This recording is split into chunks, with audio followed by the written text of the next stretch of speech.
Well, a study with participation from researchers with the University of Hawaii at Manoa is critical of the profits that labs have made from PCR tests during the pandemic.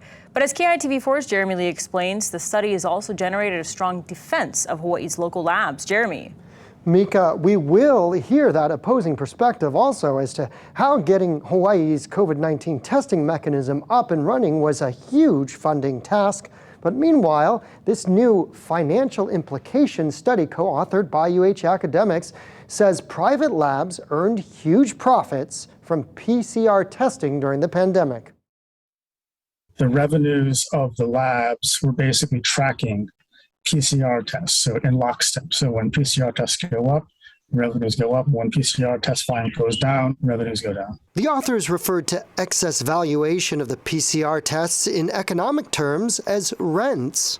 These rents could be as high as $80 to $100 per test. If we were selling bottles of water after a hurricane for, say, $50 a bottle, people would get pretty outraged.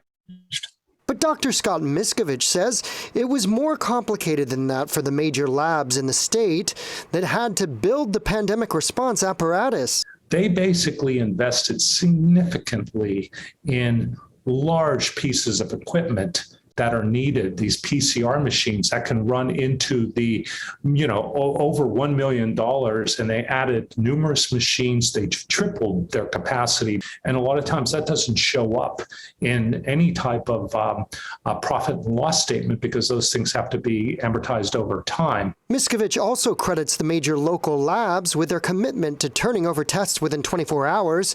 He emphasizes it's not the labs that set pricing, but legislation like the CARES Act. Or in Hawaii, it's MedQuest, and there is a specific rate that MedQuest has targeted that will be paid across the board by all the MedQuest providers to all the labs. So we need to highlight those labs do not set the rates are set by the government. Tim Halliday says in Hawaii, it's DHS setting the price, and overall he believes those prices could be set differently. These profits did not need to be made. So we could have maintained testing volume with zero profit.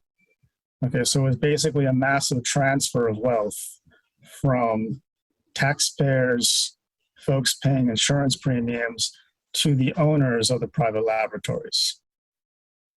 In addition to how prices were set by the state, the study is critical of the U.S. government's legislative response, calling it, quote, silent on the prices that labs can charge. We did reach out to DHS about the pricing issue, but could not get in touch for comment due to the state holiday. Reporting live, Jeremy Lee, KITV4 Island News.